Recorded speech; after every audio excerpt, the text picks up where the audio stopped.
Hey everybody, it's Dennis Foster from Foster's Yacht Services, and right now are some trying times. The number of things we should be concerned about right now is our safety, our family, and our health. However, if you're a boat owner, you might be concerned about what's going to happen to it over the next couple of months. That's why I wanted to make this quick video to show some of the boat owners the procedures you can do to maintain your boat over the next couple of months. Number one, wash your boat with an antibacterial soap and disinfectant and keep your boat cleaned at all times, as well as wiping down the interior surfaces with a disinfectant and antibacterial wipes and keep everything clean at the same time. Remember, the virus can live on surfaces for days at a time, so as per the CDC, it's very important you wipe down surfaces all the time so that the virus cannot live on these surfaces. Number two, the floorboards. So if you can see what I've done here is I pulled up the floorboard here. We're going to be pouring some disinfectant down in there and get everything clean. You can also take the Clorox wipes and wipe all these manifold hoses and PEX hoses and plastic hoses. Just wipe these surfaces down. And you also want to put some deodorizer in here so that it also smells clean. So it's going to be deodorized, it's going to smell clean, it's going to have disinfectant in it, and it's really good for stagnant water that's in here, or dirt or debris or oil or just anything, mold, anything that's below the floorboards that can start to smell and be basically not healthy, and just have disinfectant in there just so it smells good and it's clean, not only in the boat but below the floorboards as well. You should do this probably about once every 2 to 3 weeks. So when you're doing these floorboards, you're disinfecting it, and then as long as you're not taking the boat out and using it quite often and it's just sitting, that should be sufficient. Number three, systems check. So what you want to do is you want to make sure you just turn everything on, everything's working, the lights, the anchor lights, the electrical panel, the bow thruster. You want to pop the engines on, put it in reverse and forward, make sure everything turns on and everything's working. You want to do that and just check it, because when the boats are left, sometimes not plugged in or sometimes plugged in and are left for long periods of time, things don't come on always all the time. So the best thing to do is just check all your systems, turn everything on, turn everything off, make sure it works perfectly, and that way you'll know right away what's not working and what needs to be fixed at that point, instead of just waiting 2 or 3 or 4 weeks to come back to the boat and then thinking it's available and you can start right up and go ahead and use it. Number four, fluid checks. So what you want to do is you just want to come in and check your oil, your filters, your trim tab hydraulic fluids, your radiator fluids, your transmission fluids. You just want to check all the fluids and make sure they're capped off and filled up to the line and not running low, because when the boats are left unused for a while,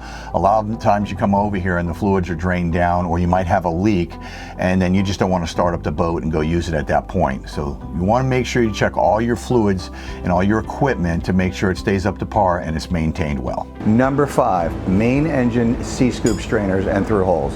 So what you want to do is, you see you've got the clamshells right here, and these get clogged up a lot of times with barnacles and algae. So you want to make sure these stay clean from debris and barnacles and growth, so it doesn't restrict the water going through the boat into the engines. So make sure these are all clean, and check the rest of them all on the boat too, for the air conditionings and the strainers and all the C-scoops and through holes. You want to make sure they're all kept clean of debris, so they're not having any problems with water restriction, and you can continue to have your equipment and engines function properly. Number six, keep the bottom clean. If you look over here right now, you want to send a diver down at least once a month to scrub and clean the bottom and get all the barnacles off and out of the through holes and off the props and off the shafts. Because what happens, if you let the bottom sit in the water for any period of time, it grows barnacles on it. You can see all the barnacles in the seats, and it gets all over the bottom. And so what you want to do is just keep regular maintenance and send a diver down and keep the bottom cleaned of all debris, algae, and barnacles, so that you can keep the boat in the best shape while it's in the water. Number seven, shore power. Always make sure during these times right now, with everything being put away and people being at home and not being taken care of and just left sitting, make sure you keep your boat plugged into the shore power, and most important, make sure the breaker's on. Sometimes these breakers trip and shut everything off, and you won't know it until you come back and check again. So always check the breaker, keep your shore power plugged in, make sure it's turned and it's properly connected. Also, you want to keep the shore power in for one main reason, is to keep the batteries and the battery charger going. You don't want to have anything else on the boat that's unnecessary that could be drawing power or electric, because the batteries and the battery charger and the bilge pumps are the only things that should be on the boat for necessities. In case water comes in, the bilges can pump the water out.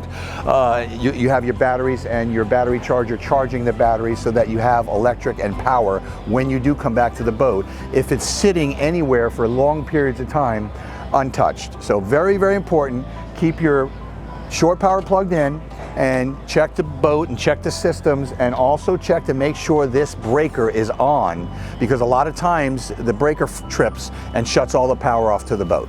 At Foster's, the #1 concern is the safety of our staff and our clients. As a government-mandated essential service, we will stay open during these times. Even if you don't need our services or just have a question about some maintenance or what to do during these times and don't need our services, please feel free to email us at info at fostersyachtservices.com, and we will answer all questions promptly. As a father of 2 girls, I can understand these times can be quite scary. The most important thing is family. So I implore you to follow all the directions from the CDC during these times. And these include limited travel, effective social distancing within 6 feet, and self-quarantine as much as possible. And we will get through this. God bless you, and I wish everybody a healthy next couple of months.